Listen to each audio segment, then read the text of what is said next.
Hello again and welcome to another Warhammer 40k Militarum Tempestus tactics video. Now before we dive straight into this very interesting topic, we are going to say a super huge thank you to Jamie Warham for sending in these pictures of his mechanised Krieg army, and one of the Russes here is based on a Panzer IV, which is absolutely fantastic. Looks really cool. And the whole army in general is just really well painted and really well done.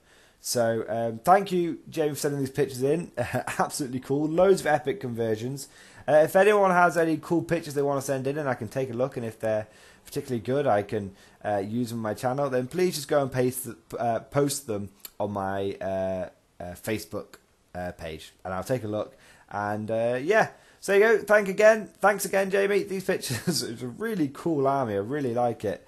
You say you're about halfway done, so I hope when you've finished them all, you'll send in a few more pictures and with a few more conversions. I genuinely really looking forward to how this project works out, because your chimeras are converted, your infantry looks like it's possibly from Victoria miniatures, and like I said, that Panzer IV conversion is really well done.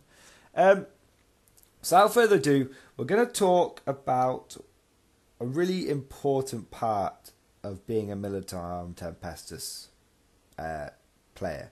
And we're talking about running a pure Militarum list here, okay? A pure Stormy list. We're not talking about using any guard, regular guard whatsoever.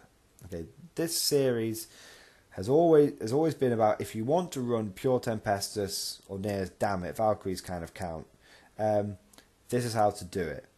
And I played a game recently, and it's a mistake that I have made myself in the past. But I played a game recently versus a chap that was using his Militarum Tempestus, pure Militarum Tempestus, Tauroxes and Scions, and that was it. And he was fairly new to the army, so he was still learning. And I was using my Black Templars. Now you can imagine what was going through my head. Basically, the Marine army was facing off against what is essentially the anti-Marine army. You know, all his guns are AP -2, pretty much, and he can bring them in heavy fire in significant quantities. It's like 66 infantry squads, 7 Tauroxes, and 3 command squads with plasma and melt in them. And I'm running 100 foot-slogging Marines. I didn't think I had a chance, but key mistake my opponent made was he failed to deliver the killing blow. Okay, now it's really important with Scions to deliver a killing blow, and it's an opportunity that will be presented to a Scion player pretty much once in a battle, and you have to create the opportunity. You can't just expect it to come along and be given to you for nothing. You have to create this opportunity, and sometimes this killing blow comes in the form of an alpha and a beta strike. But essentially, what the Scions have to be able to do is either across the whole army. You know, if it's a horde of guys, if it's an absolute horde of guys like mine was, then you have to try and deliver this crippling blow to the whole army in one fell swoop. But if you're facing something like a more mechanized army, maybe he's got some units on the left, some units on the right, you'd have to try and deliver a crippling blow to one side and then the other. It's kind of complicated and difficult to explain, but basically I'll use the example, that the mistake my opponent made, as an example. So what happened was I was running my Black Templars at him, and his first turn hadn't gone particularly well. I'd used prepared defences. He'd killed about 10 or 15 Marines, which, you know, isn't enough out of 108.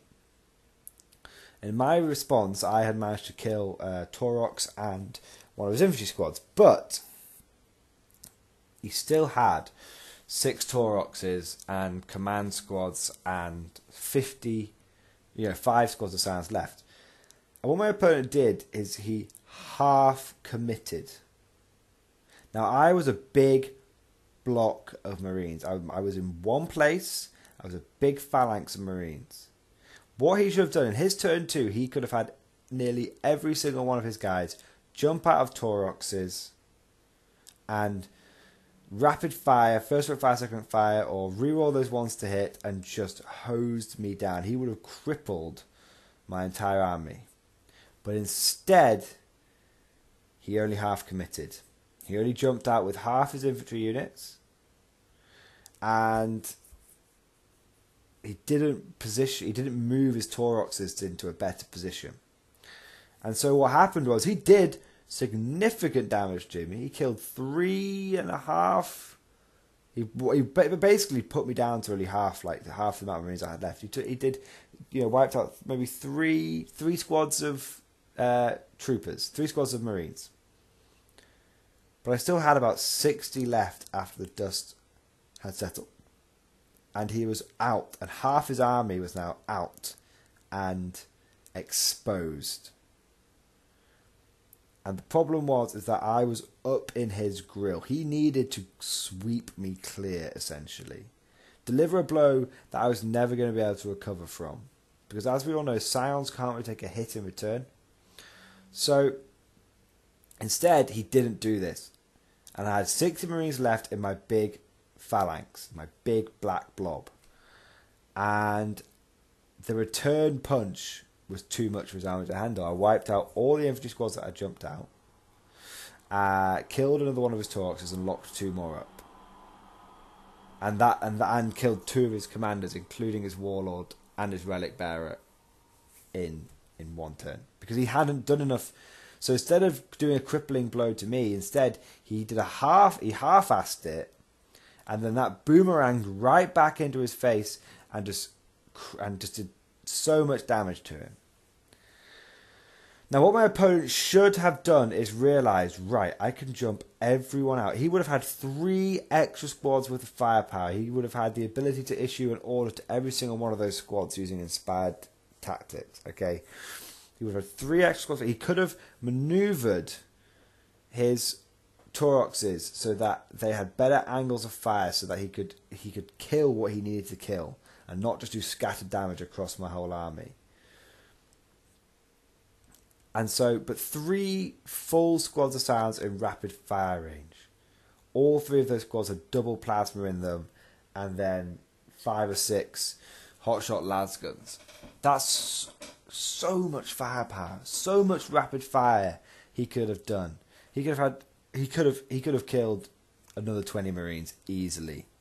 Easily could have killed another 20 Marines. Considering half my Marines are scouts, he could have easily killed another 20 Marines. And then there would have been nothing I could have done. That's so much of my firepower, so much of my close combat capability, so much of my ability to lock his vehicles up just gone.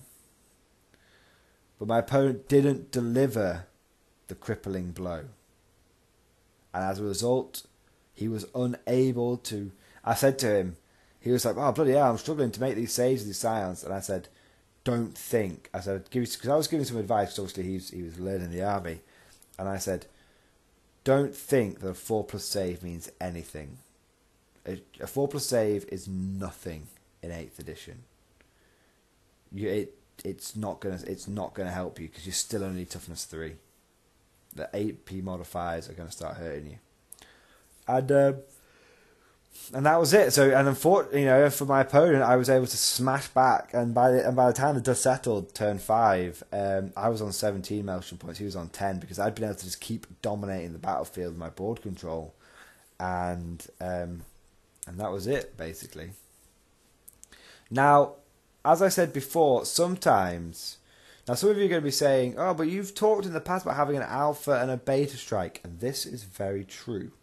This is very true, and it is a little difficult to explain, but I'm going to try my best. Okay. No, you know what? I'll do the alpha beta strike thing in the video, but I'll just touch upon it here now. Okay. So, in this, we're talking about delivering a crippling blow to your opponent. Now, when you have an opponent whose entire army is basically in one mass blob, a castle, a blob, then you need to be able to get everything out in one go and deliver the crippling blow. That's what you need to do, because your opponent is in one place, one target, you can destroy him, there you go. That's one example of a crippling blow. But if your opponent has split his forces into two separate fighting groups, I still love the fighting group concept. I regularly use it in my regular guard army. Then what you don't want to do is to use your entire army, deep strike things in, and use your entire army to overwhelm one of his fighting groups and leave the other one untouched. Because the problem you've got then is you've overcommitted, and you have wiped out one of his fighting groups, one of his halves of his army. But then your scions are out of position. You just deep struck in, can't deep strike. They're stuck. They're there. And what you tend to find is you're out of position and you can't do the damage that you need to do. You can't get back into position. So what you do is you do an alpha strike where you commit enough forces to wipe out the first castle, and then those initial alpha strike forces, okay, they take some damage, they take the brunt damage, that doesn't matter. They were never going to get in position again to deal with the other castles from the other side of the board, 24, 36 inches away. And then your beta strike comes in and you commit the same amount of forces to dealing with the second castle and to provide time for your other forces to reposition and to attack. So there you go. That's you're still delivering the killing blow. You're just delivering two killing blows. But I hope you can see the difference here, okay? And that's what I'm talking about. This killing blow is a very complicated thing. It's a very delicate thing to get right with the sounds. If you do get it right, you will be almost unstoppable. But if you get it wrong, then you will just die, and there's no way you can come back from it. Gene Stealer Occult function a very similar way. Gene Stealer Occult have to be able to deliver the killing blow. That can be difficult for them to do. That's why they need a codex. They're struggling with stratagems to pull off a killing blow. But anyway, so that's it. I hope that makes sense. The art of the killing blow. That might be the name of this video. But I hope you guys have enjoyed this episode. Please tell me what you think. I hope that my comments on the difference between the alpha, beta strike, killing blow, and how that all works together has made sense. If anyone's unsure, please let me know. I'll try and get back to you in the comments, explain it a little better. But I hope you guys have enjoyed this video, and I'll see you guys next time.